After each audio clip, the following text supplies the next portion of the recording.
Happy Friday, everybody. Welcome back once again. You're listening to the Entrepreneurial Web. I'm your host, Jeremiah Fox. We're going live from New York City, kind of.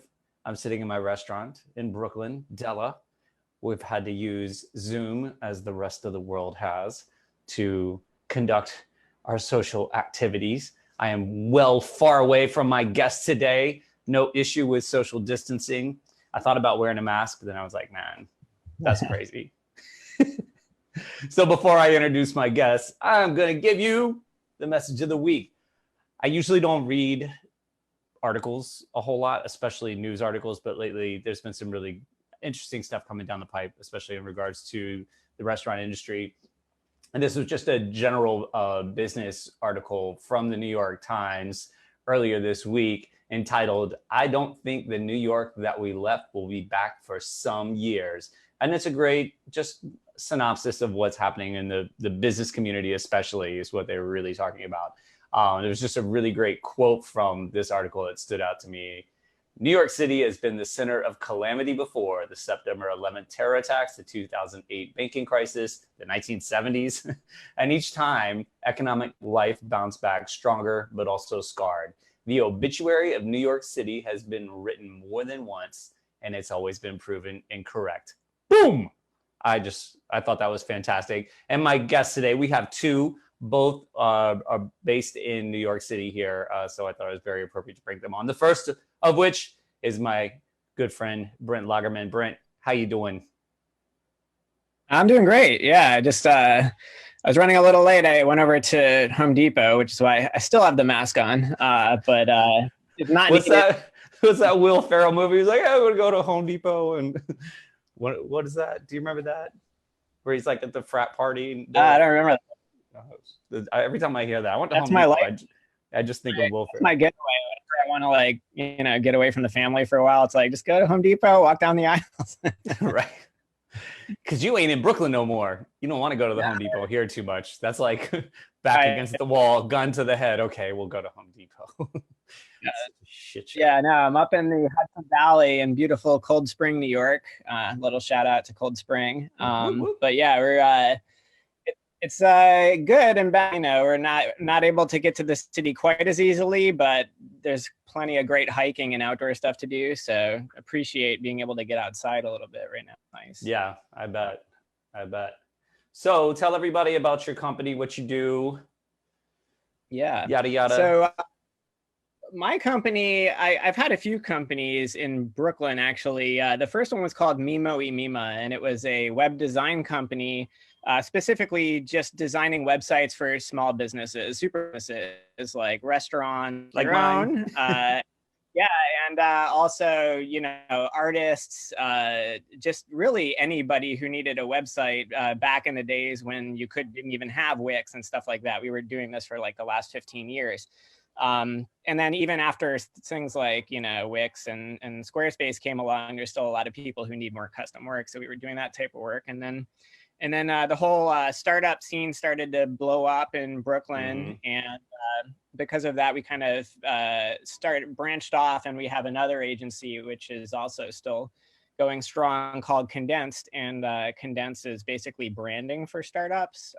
So we do, whenever a startup is getting started, they usually need a strong brand, like the look and feel and the way that they communicate with people. We help them define all those things. Sometimes we even do things like name the company and stuff like that. Yeah. But we came from a web design background, and where we have a lot of programmers on our team. So we always do all of the digital, the online aspect of it, which is kind of maybe what we should talk about today, is just like ways that, companies can go online and still exist in today's kind of craziness. Absolutely. And that's doing more and more over the last few weeks and months, is just kind of trying to help some of our clients kind of pivot themselves and change the messaging a little bit, and try to make it so that, that people realize they still exist, they're still doing stuff, they still have value. So that's kind of like the current struggle and how we're trying to help people out. And you have some experience in brick and mortar as well, because you had a shared workspace here in Brooklyn. You want to tell everybody about that as well? Yeah, well, that was mainly Teresa, my wife, and her business partner, Abby, started the Founders Workspace up in kind of at the corner of, what is that, 11th Avenue 10th and Ave.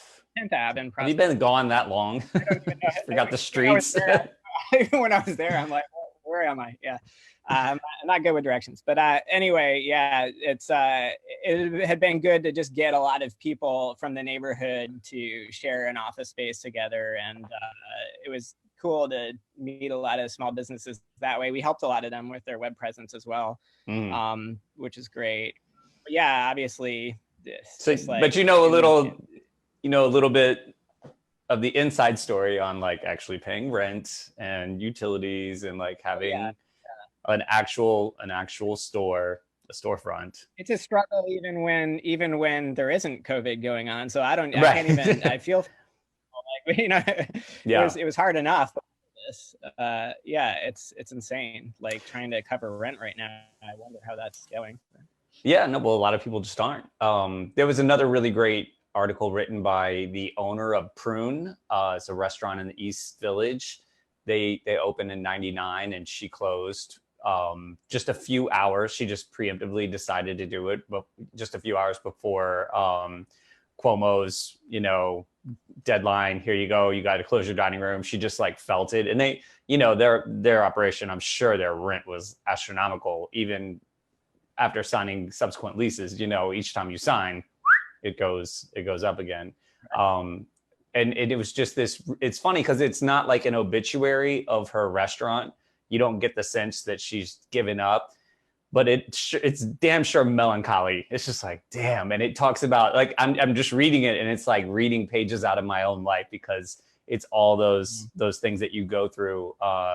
And she was saying like over the last 6 or 7 years, it's already, you already under tremendous pressure. It just became not, she was basically, and I say the same joke all the time, I'm basically a nonprofit at this point. It's like I have a nonprofit restaurant because it's just so hard to turn a profit these days. And then you throw something like this in the mix and it's just like the pieces scatter in the air, like those cartoons where they're just like hanging in the air, suspended in time. Nobody knows quite where they're going to land and who's going to get hurt. But somebody will for sure. And it's kind of crazy. Under those circumstances.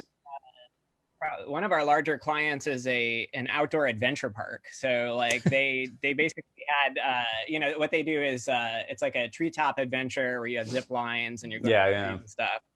They have 3 locations now, and they had easily over $1 million of like pre-sales that basically everybody pulled out of. Yeah. So they're like stressing. I mean, at least like, some people are able to do things to creatively stay open like you, which is great. But then there's others who there's just like no hope. There's nothing that this whole year is just like sunk them pretty much. So, I think they'll be back and they'll do well next year, but this year is a wash. Well, not for nothing. I stayed open, but we're not making any money in 2020. It's just like, it's gone. By like March, you were like, oh, that's it. This is a good transition into like what people can do because like you're being really creative in the ways that you're providing a service to the community. I think the community is going to remember that, like it's not well, they will. They definitely will. And I think that's the thing that a lot of people who do provide services that are maybe bricks and mortars can try to figure out if it's possible. Maybe it's not, but the ones that can, to try just keep at it and like just don't forget like the reason you're doing this. Like you're providing a service to the community, and the community remembers these things, or like they'll be back and they'll appreciate it. So that's what we're trying to do, is to try to like figure out ways to not be annoying, but remind people like, hey, we're open, and if you need this thing, we're here for you, type of a thing. So, and even if you're not open, nice. Welcome to the Zoom world. The first time I did this from here, I forgot to turn the phone lines off in the restaurant, and of course, like nobody's ever here during the day. The phone was like, and I was like, I was in the middle of a broadcast, nothing I could do. So. What was I going to say? Even if you're not open and currently active, though, I think what you said is really important. Like stay top of mind through your social media, through your website, get creative. I've seen some really creative things that companies that were just forced to completely shut down, not able to operate at all, not considered essential, would potentially be hazardous, and still, trying just sprinkle little imagery, videos and stuff in front of people, because they have every intention of opening back up. And I think depending on your type of operation, so right next to Della now, where the dry cleaners used to be, there's a game space. In fact, I just had the guy on the show right before this all went down. He had just opened, and it was so funny because it was like, this guy's brand new, he's hot, he's fired up. He hasn't hit like the real road bumps yet. So I wanted to bring him on to see like what his disposition was. And like the next week he had to close. And I'm like, well, there you go. So I'm going to bring him back on soon because he's weathered and battered at this point. Yeah. But what I was going to say was, it's like a game lab, like the places throughout Park Slope, it's just like a gaming center. And essentially, like he's built out, his gear is all in there. He is the only employee.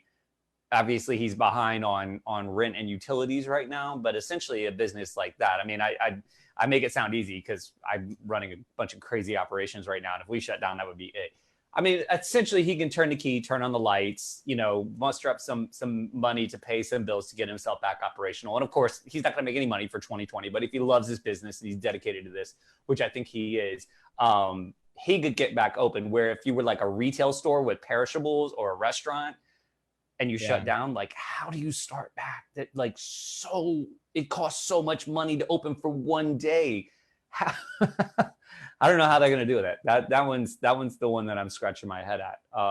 But a lot of these businesses that I think could shift gears pretty quickly and get back up. And I think it's really important for them to continue, as you were saying, like stay top of mind, let people know we're still here. There's still potential. We're not, don't be forgotten. Like don't let yourself be forgotten. It's possibly also a good opportunity for businesses to think about ways to go online. Like we're working, the jiu-jitsu studio, Unity, which I think I told you about before. No, I didn't know that. Yeah. Check them out. They're in Manhattan. And they had been wanting to do an online, kind of like a video on demand type of a website to teach people how to do jiu-jitsu online for years. And, we had always said, yeah, sure, just let us know. We'll do it. And then like now that this is happening, we're like, okay, we need this now. Now. Yeah. So, kind of scrambling to get that going. And, it's kind of, other clients of ours who also were mainly brick and mortar businesses, but like had spent the time to create an online presence extremely well right now. Like we had another fitness, like to just contrast that with like another fitness company. We have this other one that we work with called BaliX, and they had us over the course of like the last 2 years. We've been creating this video on demand system for them. And now their business is better than ever. Like they like a big uptick because everybody's at home working out. So, and it's not just that type of a business. Like, any business could have some sort of good online presence. So that it's good to start thinking, if you haven't already and you're a brick and mortar, you should think like Game Lab or somebody like that. I could totally see running games online. Like that's like totally doable. Even if you're not making money, just to stay engaged with people, Yeah, exactly. And cool. Some people are making money on it too. So. Yeah, absolutely. All right, we're going to take a quick break. All right, Brent, we'll be back in just a few, everyone. You're listening to the Entrepreneurial Web.